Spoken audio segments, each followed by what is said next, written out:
So, Samsung have just announced the G9 Neo. So the G9 is a 49-inch ultra-wide monitor. It's 240 hertz. It's absolutely nuts. They've just upgraded it for next gen and called it Neo, basically. So now you're getting HDMI 2.1, which is giving you that extra bandwidth through that HDMI cable, so you can run 4K and 120 hertz plus at once. They've also said it's future-proof, so it'll be able to kind of accept kind of higher hertz or frame rates in the future if Xbox Series X and PS5 allow that through HDMI. But this monitor is a beast. It's curved, it's sexy, it's beautiful, it's obscene, it's more than you could possibly ever need. But I really think it's the cream of the crop. It now features mini LED technology as well, so it's a change in the display tech. It's not OLED like you would get in a high-end Samsung TV, but it's very similar, and it basically enables you to get up to 2000 nits of brightness, which is insane. So this thing is going to literally just blast your eyeballs, and it's going to look absolutely nuts. And really, to get the most out of this, you need a PC to enable that ultra-wide gaming. So I just can imagine things like Flight Simulator or racing games or first-person shooters just being awesome for games that support ultra-wide, and more games these days are. Unfortunately though, Xbox Series X and PS5, you'll be able to plug it in, but they don't natively support ultra-wide. So what you're either going to end up doing is kind of side letterboxing to get the right aspect ratio, so you have some black bars on the side, or you can stretch the image out, which will kind of distort the proportions a little bit, make everything look a bit wider.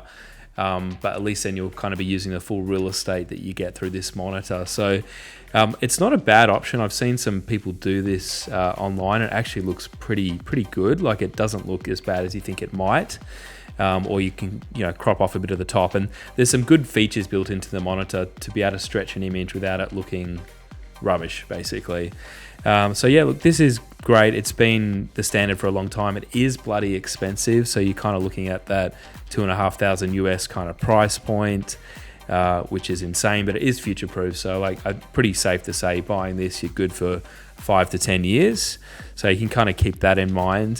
So yeah, look, it is a hard sell. I think, in my mind, the Aurorus 43-inch HDMI 2.1 monitor is just as good and a hell of a lot cheaper. Like, you're getting a similar size screen, you're getting regular dimensions, so there's no issues with stretching or distortion. But look, I really do think Xbox at least will probably end up supporting ultra-wide at some point, and definitely if you're a PC gamer, this is kind of a no-brainer. But there's also other TVs out there at this price point, like the LG CX series, which are kind of starting to...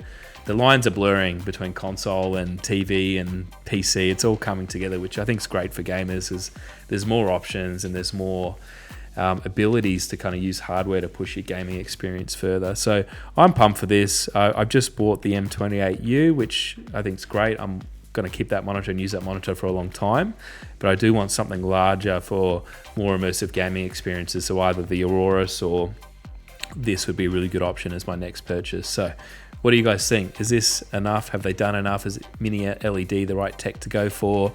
Does ultra wide make sense for next gen? Hit me up in the comments below and let me know. Is this something you'll be picking it up? Is it worth it for the price point? All that sort of stuff's good discussion. This has been your host, Josh.